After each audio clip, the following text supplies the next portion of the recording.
Hello student एटु भिडिओत आलोचना करिम दशम श्रेणी विज्ञानर पोहरर प्रतिफलन और प्रतिहरण चैप्टारर 182 पृष्ठार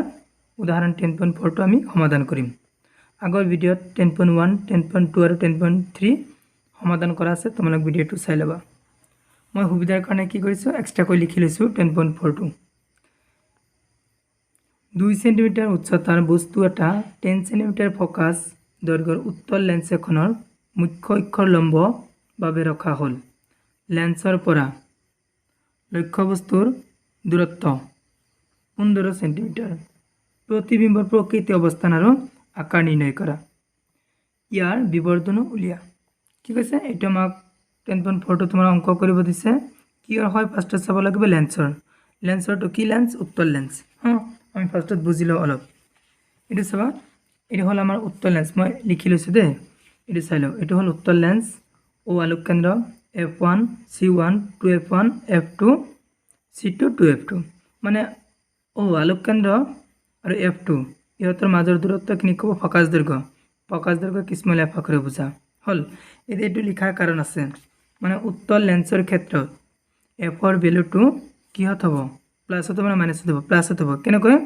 ओ और f2 माजर दूरत्व किनि कि फकास दैर्घ्य বুলি কোৱা হয়। এতিয়া ফকাস দৈৰ্ঘ্যটো কাৰ ফালে আছে ইফালে আছে না নাই সোফালে। এতিয়া চোৱা এটো ধৰা হল আলোক কেন্দ্ৰ এই আলোক কেন্দ্ৰৰ পৰা সোফালে থাকিলে মানে x এৰ ফালে থাকিলে কি হ'ব প্লাস সেই কাৰণে f এৰ ভ্যালুটো কি হ'ব প্লাস। আচ্ছা উত্তল লেন্সৰ ক্ষেত্ৰত ইউ মানে লক্ষ্যবস্তুৰ ভ্যালুটো কি হ'ব আমি যেতিয়া ৰশ্মিচিত্ৰ আঁকিছিলো এটা কি কৰিছিলো মানে অহিম আৰু আলোক কেন্দ্ৰৰ মাজত ৰাখিছিলো আৰু কি আৰু এটা অহিমত ৰাখিছিলো না এই দুটাই কৰিছিলো। ধৰা হল অহিম আৰু এটি হল আমার অহিম এটি হল আলোক কেন্দ্র ইয়ার মাজত রাখিছিল দে এটি মাজত রাখিছিল তার পিছত কি রাখিছিল আর একটা অহিমত রাখিছিল রাখি আমি মানে কি যতে রাখো উত্তল লেন্স হোক অবতল লেন্স হোক বাওফালে রাখো না লক্ষ্যবস্তুটো বাওফালে রাখিলে মানে কি হবো বাওফালে রাখিলে এক্স ড্যাশের ফলে হবো এক্স ড্যাশের ফলে থাকলে কি হবো মাইনাস হতে হবো মানে উত্তল লেন্সের ক্ষেত্রে ইউর ভ্যালুটো মাইনাস হতে হবো আর এইচ মানে কি লক্ষ্যবস্তুর উচ্চতা। এই যে লক্ষ্যবস্তুর উচ্চতাখিনি কোনখিনি বুঝা এই ও মানে উপরেখিনি লক্ষ্যবস্তুর উচ্চতা বুঝা মানে ও আলোক কেন্দ্রের উপরখিনি কব লক্ষ্যবস্তুর উচ্চতা।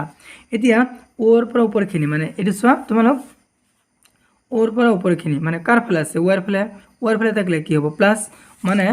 মনত কৰিবা এইচ এৰ ভ্যালুটো মানে লক্ষ্যবস্তুৰ উচ্চতাটো প্লাস হ'ব মানে উত্তল লেন্সৰ ক্ষেত্ৰত কি হ'ব এইচ এৰ ভ্যালুটো প্লাসত এফ এৰ ভ্যালুটো প্লাসত আৰু ইউৰ ভ্যালুটো মাইনাসত। এতিয়া কুৱেশ্যনত কি আছে চাই লও 2 সেন্টিমিটার উচ্চতা এটা কার ভ্যালু হয় তোমার লক্ষ্যবস্তুর উচ্চতার ভ্যালু হয় কেনেকৈ মই বুঝাই দিছো দে। বস্তু এটা 10 সেন্টিমিটার ফকাস দৈর্ঘ্য উত্তল লেন্স এখনৰ মুখ্য অক্ষৰ লম্ব ভাবে ৰখা হল। চোৱা এটো আগো দৰকাৰ হৈছে আমাৰ ইয়াত চোৱা কি আছে 2 সেন্টিমিটাৰ উচ্চতা এটো পিছত বুঝিলাম দে। 10 সেন্টিমিটাৰ ফকাস দৈৰ্ঘ্য ধৰা হল ইয়াৰ পৰা এইখিনি 10 সেন্টিমিটাৰ হ্যাঁ ইয়াৰ 10 সেন্টিমিটাৰ ফকাস দৈৰ্ঘ্য মানে ইয়াৰ পৰা ওৰ পৰা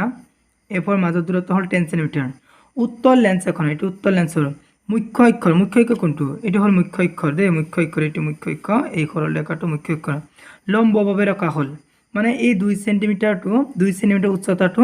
এই মুখ্য অক্ষর লম্বভাবে রাখিছে। লম্বভাবে মানে কি কারণ এটো সরল রেখা এটো লম্বভাবে মানে কি উপৰৰ পৰা পৰি আছে তেনেহলে এটো হ'ব না নাই তেনেহলে আলোক কেন্দ্ৰ মানে ওৰ উপৰখিনি কি কব লক্ষ্যবস্তুৰ উচ্চতা সেই কাৰণে 2 সেন্টিমিটাৰ উচ্চতাটো তুমি লক্ষ্যবস্তুৰ উচ্চতা বুলি ধৰিব লাগিব। আৰু ইয়াত কৈ দিছে মুখ্য অক্ষৰ লম্বভাবে ৰাখা হল এই মুখ্য অক্ষৰ যেটো এটো আছে লম্বভাবে মানে কি উপৰ ফালৰ পৰা পৰি আছে তেনেহলে মুখ্য অক্ষৰ লম্বভাবে পৰিছে তোমাৰ তো কোৱা নাই যে মুখ্য অক্ষৰ তল ফালে ৰাখিছে মুখ্য অক্ষৰ লম্বভাবে মানে কি উপৰ ফালে তুমি বুজিব লাগিব। তেনেহলে ওৰ পৰা মানে আলোক কেন্দ্ৰৰ পৰা উপৰ ফালে কি থাকে লক্ষ্যবস্তুৰ উচ্চতা সেই কাৰণে এটো তুমি লক্ষ্যবস্তুৰ উচ্চতা বুলি ধৰিব লাগিব মানে এটো এইচ এৰ ভ্যালু। আৰু 10 সেন্টিমিটাৰ ফকাস দৈৰ্ঘ্য কি কৰিব বুজা স্মল এফ তাৰ পিছত চাবা লেন্সৰ পৰা লক্ষ্যবস্তুৰ দূৰত্ব কি কৰিব বুজা ইউ 15 সেন্টিমিটার। চাইলো আমি কি কইলো উদাহরণ 10.4 দিয়া আছে কি দিয়া আছে 2 সেন্টিমিটার এটো কার ভ্যালু হয় লক্ষ্যবস্তুর উচ্চতা কি কৰিব বুজা এইচ মানে এইচ ইকুয়াল 2 সেন্টিমিটাৰ। এতিয়া চোৱা উত্তল লেন্সৰ ক্ষেত্ৰত কি কৈছিল মই এইচ এৰ ভ্যালুটো কি হ'ব প্লাসত এখানে প্লাস দিছো। তাৰ পিছত চাবা 10 সেন্টিমিটাৰ ফকাস দৈৰ্ঘ্য কি কৰিব বুজা স্মল এফ ইকুয়াল কিমান আছিল 10 সেন্টিমিটাৰ কি কৈছিল উত্তল লেন্সৰ ক্ষেত্ৰত এফৰ ভ্যালুটো প্লাস হতে প্লাস দিলো। তাৰ পিছত চাবা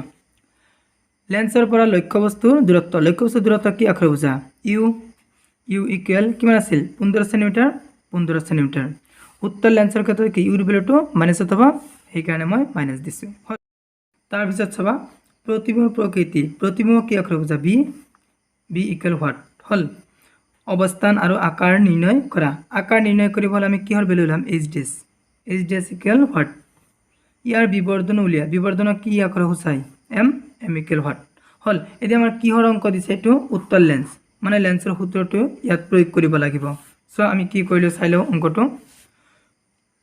উই নো দ্যাট আমি জানো যে আমি কি জানো আমাৰ সূত্ৰটো কি আছিল লেন্সৰ 1/b - 1/u = 1/f 1/b2 থাকিয়ে গ'ল মাইনাছ 1 ইউৰ ভেলু কিমান -15 ইকুৱেল 1/f ইকুৱেল 1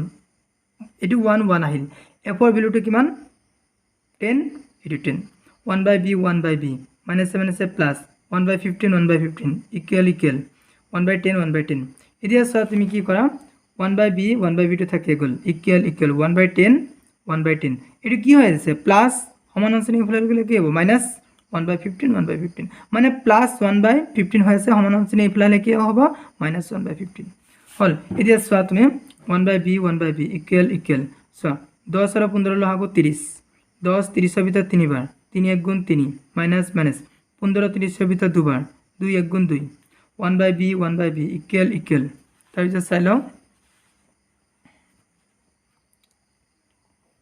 3 ৰ পৰা 2 গলে 1 30 হল এতিয়া তুমি বজ্ৰ পূৰণ কৰা b আৰু 1 ফৰ্মুলা b ইকুৱেল 1 30 গুণ 30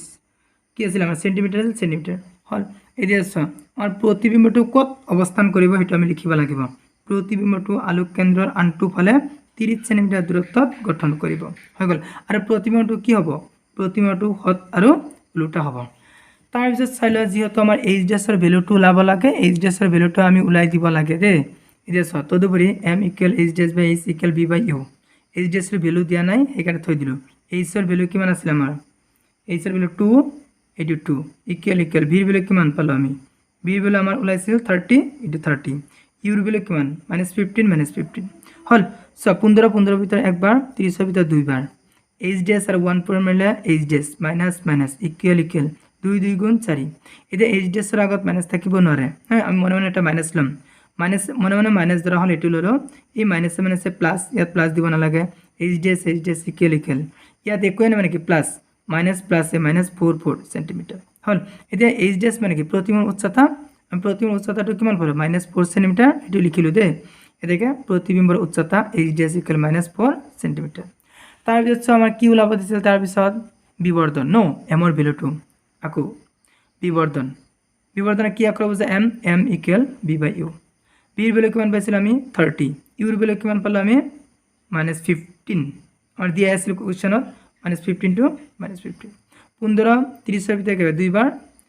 হল 82 মাইনাস এটো 1 থকাতকৈ নথকাই বেষ্ট এতিয়া যেহেতু m ৰ ভ্যালুটো আমি মাইনাসত পালো সেইকাৰণে প্ৰতিবিম্বটো কি হ'ব হত আৰু উল্টা এতেকে প্ৰতিবিম্বটো হত আৰু উল্টা এইখিনি হৈ গ'ল আমাৰ এনসাৰটো thank you watching the video